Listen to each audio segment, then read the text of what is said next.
415 ہجری میں محمود کو اس کے چند قابل اعتبار لوگوں نے بتایا کہ ہندوستان والوں کا یہ عقیدہ ہے کہ موت کے بعد انسان کی روح بدن سے جدا ہو کر سومنات کی خدمت میں حاضر ہوتی ہے اور سومنات ہر روح کو اس کے اعمال اور کردار کے مطابق نیا جسم عطا کرتا ہے۔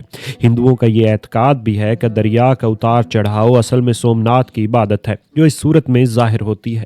محمود کو یہ بھی بتایا گیا کہ ہندوؤں کے خیال میں وہ بت جنہیں محمود نے پاش کیا ہے ایسے بت تھے جن سے سومنات ناراض تھا، اسی لیے اس نے ان بتوں کی طرفداری نہیں کی، ورنہ اس میں اس قدر قوت ہے کہ وہ جسے چاہے ایک لمحے میں تباہ و برباد کر سکتا ہے۔ محمود کو یہ بھی بتایا گیا کہ برہمنوں کے اعتقاد کے مطابق سومنات بادشاہ ہے اور باقی تمام بت اس کے دربان اور مصاحب ہیں۔ محمود نے جب یہ بے معنی افسانے سنے تو اس کے دل میں جہاد کا شوق ابھر آیا۔ اس نے سومنات کو فتح کرنے اور وہاں کے بت پرستوں کو قتل کرنے کا ارادہ کیا۔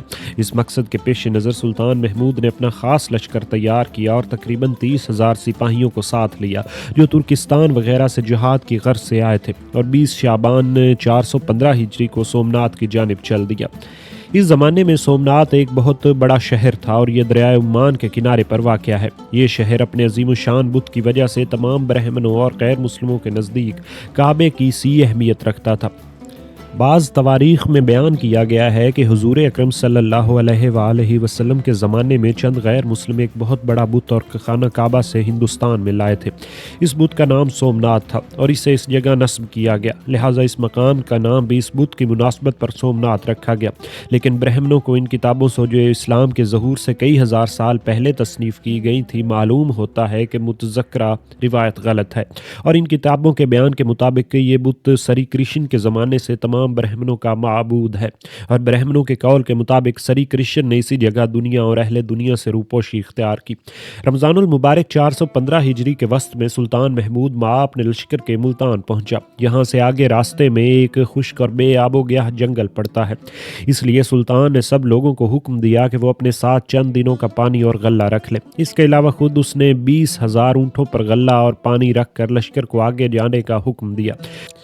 جب اس خطرناک جنگل کا سفر تمام ہو گیا تو محمودی لشکر اجمیر کی سرحد پر جا پہنچا۔ اجمیر کا راجہ محمود کی آمد کی خبر سن کر روپوش ہو گیا، اس لیے حسب معمول سلطانی لشکر نے جی کھول کر اس شہر کو تاراج کیا، لیکن اجمیر کے قلعے کو تسخیر کرنے کی کوشش میں وقت صرف نہ کیا گیا، کیونکہ محمود کا ارادہ سومنات کو فتح کرنے کا تھا، لہٰذا یہاں سے لشکر آگے بڑھ گیا۔ راستے میں سلطان محمود کو چند اور قلعے ملے، اگرچہ ان قلعوں میں بہادر سپاہی بھی تھے اور سامان جنگ کی بھی فراوانی تھی، لیکن محمود کے سر پر خدا کی رحمت کچھ اس طرح سایہ کیے ہوئے تھی کہ ان قلعوں میں بسنے والوں نے بجائے جنگ کرنے کے محمود کے خوف سے اپنے قلعے مع تمام مال و اسباب محمود کے سپرد کر دیے۔ ان قلعوں سے فرصت حاصل کرنے کے بعد محمود نہر والا میں، جسے پٹن گجرات بھی کہا جاتا ہے، پہنچا۔ اس شہر کے تمام باشندے سلطان محمود کے خوف سے شہر خالی کر کے کہیں اور جا چکے تھے، لہٰذا محمود کے حکم سے اس شہر کا تمام غلہ اپنے ساتھ لاد لیا گیا۔ اس کے بعد لشکر نے بڑی تیز رفتاری سے سفر طے کیا اور سومنات کے قریب جا پہنچا۔ جب مسلمانوں کا لشکر سومنات کے قریب دریا کے کنارے پر پہنچا تو مسلمانوں نے دیکھا کہ سومنات کا قلعہ بہت ہی بلند اور دریا کا پانی قلعے کی فصیل تک پہنچا ہوا ہے۔ اہل سومنات قلعے کی دیوار پر کھڑے ہو کر اسلامی لشکر کو دیکھ رہے تھے اور چلا چلا کر مسلمانوں سے یہ کہہ رہے تھے، ہمارا معبود سومنات خود تم کو یہاں کھینچ کر لایا ہے تاکہ ایک ساتھ ہی تم سب کو تباہ و برباد کر دے، اور اس صورت سے تم سے ان بتوں کا بدلہ لے جنہیں تم نے پاش کیا ہے۔ مسلمانوں کے زبردست لشکر نے اپنی باہمت اور دلیر بادشاہ سلطان محمود کے حکم سے پیش قدمی کی اور قلعے کی دیوار کے نیچے پہنچ کر مارکہ آرائی شروع کر دی۔ ہندوؤں نے جب مسلمانوں کی یہ ہمت اور اولو العزمی دیکھی تو وہ تیروں کی بوچھاڑ سے بچنے کے لیے قلعے کی دیوار سے نیچے قلعے کے اندر اتر گئے اور مندر میں جا کر سومنات سے فتح کی دعائیں مانگنے لگے۔ مسلمان بہت سی سیڑھیاں لگا کر قلعے کے ایک حصے پر چڑھ گئے اور بلند آواز سے تکبیر کا نعرہ مارا۔ اس دن صبح سے لے کر شام تک جنگ ہوتی رہی۔ جب رات کے آثار نمایاں ہوئے اور چاروں جانب اندھیرا چھانے لگا تو اسلامی لشکر اپنی قیام گاہ کی جانب واپس آیا۔ دوسرے روز صبح ہوئی تو پھر مسلمانوں نے حملہ کیا اور تیروں کی بوچھاڑ اور نیزوں کی ضربوں سے ہندوؤں کو قلعے کے اس حصے سے پسپا کر دیا اور گزشتہ دن کی طرح سیڑھیاں لگا کر قلعے کے چاروں طرف سے اہل قلعہ پر حملہ آور ہوئے۔ یہ عالم دیکھ کر اہل سومنات مختلف گروہوں میں تقسیم ہو گئے اور سومنات کے بت سے بغل گیر ہو کر ایک ایک دوسرے سے رخصت ہونے لگے۔ مارو مارو کی آوازیں لگاتے ہوئے وہ اس قدر لڑے کہ ایک ایک کر کے تقریباً سبھی ہلاک ہو گئے۔ تیسرے روز ہندوؤں کے وہ لشکر جو قلعے کے آس پاس جمع تھے اہل قلعہ کی مدد کے لیے مسلمانوں کے سامنے آئے۔ محمود نے اپنی فوج کے ایک بڑے حصے کو قلعہ کے محاصرے سے واپس بلایا اور اسے ساتھ لے کر اس بیرونی لشکر سے نبرد آزما ہوا۔ طرفین میں زبردست مارکہ آرائی ہوئی اور اس میدان جنگ میں خون کی ندیاں بہنے لگی۔ یہ عالم دیکھ کر دیکھنے والوں کے دل لرز اٹھے۔ پرم دیو اور وابشلیم کے لشکروں کے یکے بعد دیگرے آ جانے سے یہ خیال پیدا ہوا کہ کہیں ایسا نہ ہو کہ میدانی جنگ سے مسلمانوں کے پاؤں اکھڑ جائیں۔ محمود کو جب اس بات کا احساس ہوا تو وہ پریشان ہو کر ایک گوشے میں آیا اور حضرت شیخ ابو الحسن خرقانی کی مقدس عباد کو ہاتھ میں لے کر سجدے میں گر گیا اور بڑے ہی خلوص کے ساتھ اس نے خداوند تعالیٰ سے فتح کی دعا مانگی اور اپنے لشکر میں واپس آ گیا۔ اس کے بعد اس نے ہندوؤں پر ایک زبردست حملہ کیا اور فتح حاصل کی۔ اس مارکے میں تقریباً 5000 سومناتی قتل ہوئے اور باقی ماندہ لشکر اور پجاری جن کی تعداد 4000 تھی اپنی جان بچا کر دریا کی جانب بھاگے اور کشتیوں میں بیٹھ کر جزیرہ سراندیپ کی جانب روانہ ہوئے تاکہ وہاں جا کر پناہ لے۔ محمود نے پہلے ہی ان فراریوں کا انتظام کر رکھا تھا اور کشتیوں میں مسلمان لشکر کے چھوٹے چھوٹے دستے بٹھا کر ان کشتیوں کو دریا میں چھوڑ رکھا تھا تاکہ وہ بھاگنے والوں کا راستہ روکیں۔ لہٰذا جس وقت ہندو کشتیوں میں بیٹھ کر جزیرہ سراندیپ کی جانب روانہ ہوئے اسی وقت مسلمان لشکریوں نے ان پر حملہ کر کے ان کی کشتیوں کو غرق آب کر دیا۔ جب ہندوؤں کی طرف سے پوری طرح اطمینان حاصل ہو گیا تو سلطان محمود اپنے بیٹوں اور معززین سلطنت کو ساتھ لے کر قلعے میں داخل ہوا اور قلعے کے ہر حصے کو بغور دیکھنے لگا۔ عمارت کو دیکھنے کے بعد سلطان محمود ایک اندرونی راستے کے ذریعے بت خانے میں پہنچا۔ یہاں اس نے دیکھا کہ بت خانہ اپنے طول و عرض کے لحاظ سے اچھا خاصا بڑا ہے۔ اس کی وسعت کا اندازہ اس بات سے ہو سکتا ہے کہ اس کی چھت 56 ستونوں پر قائم ہے۔ بت خانے میں سومنات رکھا ہوا تھا۔ اس بت کی لمبائی 5 گز تھی جس میں سے 2 گز زمین کے اندر گڑا ہوا تھا اور 3 گز اوپر نظر آتا تھا۔ یہ بت پتھر کا بنا ہوا تھا۔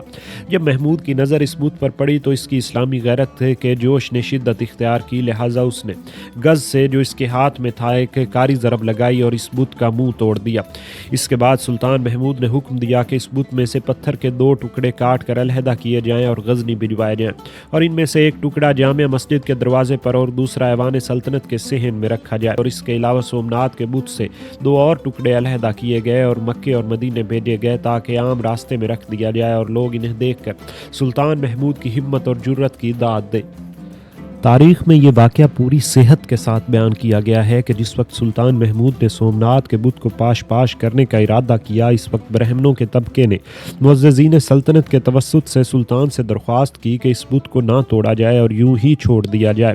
ہندوؤں نے اس کے عوض دولت کی ایک بہت بڑی مقدار دینے کا وعدہ کیا۔ معززین سلطنت نے ہندوؤں کی اس درخواست کو سلطان تک پہنچاتے وقت یہ خیال ظاہر کیا کہ اس درخواست کو قبول کر لینے میں ہمارا فائدہ ہے۔ بت کو توڑ ڈالنے سے نہ تو بت پرستی کی رسم اس شہر سے مٹ سکتی ہے اور نہ ہمیں کوئی فائدہ ہوگا، لیکن اگر ہم اس بت کو نہ توڑنے کے معاوضے میں کوئی معقول رقم قبول کر لیں تو اس سے غریب مسلمانوں کا فائدہ ہوگا۔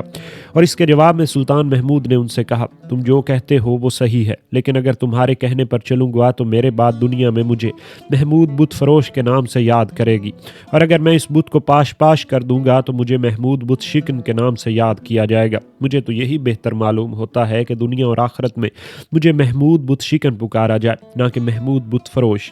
محمود کی نیک نیتی اس وقت رنگ لائی جس وقت اس بت کو توڑا گیا تو اس کے پیٹ میں سے انگنت اور بیش قیمت جواہر اور اعلیٰ درجے کے موتی نکلے۔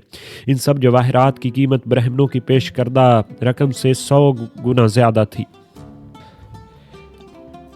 حبیب السیر لکھتا ہے کہ تمام مورخین اس امر سے متفق ہیں کہ سومنات اس مخصوص بت کا نام ہے جسے ہندوستان کے تمام باشندے بتوں کا سردار مانتے ہیں، لیکن حضرت شیخ فرید الدین عطار کے قول کے روح سے یہ ثابت ہوتا ہے کہ لفظ سومنات اور سوم اور نات سے مرکب ہے۔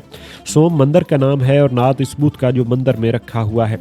مورخ فرشتہ کی رائے ہے کہ جو کچھ قدیم مورخین نے لکھا ہے وہ درست ہے اور حضرت عطار کا قول بھی ان مورخین کے بیان کے خلاف نہیں، اس لیے کہ لفظ سومنات سوم اور نات سے مرکب ہے، لیکن سوم اس راجہ کا نام ہے جس نے یہ بت بنایا اور نات خود اس بت کا علم ہے۔ دونوں لفظ استعمال کی کثرت کی وجہ سے ایک ہو گئے اور یہ مفرد لفظ اس بت کا نام پڑ گیا، بلکہ یہاں تک ہوا کہ مندر اور شہر بھی سومناتھ کے نام سے موسوم ہو گئے۔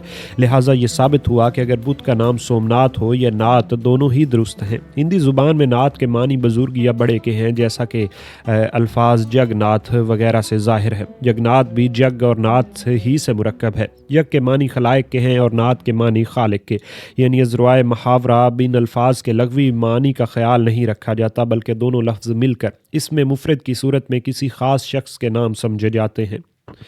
سومناتھ کا مندر ہندوؤں کے نزدیک بڑی اہمیت رکھتا تھا۔ جب کبھی سورج گہن یا چاند گہن ہوتا تو یہاں تقریباً 2,30,000 آدمی جمع ہوتے، جن میں سے بیشتر دور دراز کے علاقوں سے مرادیں ماننے اور نظریں چڑھانے کے لیے آتے۔ ہندوستان کے راجا اس مندر کے اخراجات کے لیے وقتاً فوقتاً گاؤں اور قصبے وغیرہ وقف کر دیا کرتے تھے۔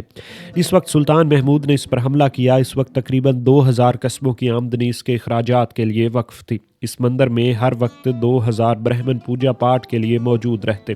یہ پجاری روزانہ رات کے وقت سومناتھ کو گنگا کے تازہ پانی سے دھویا کرتے تھے۔ واضح رہے کہ سومناتھ اور گنگا کا درمیانی فاصلہ 600 کوس کا ہے۔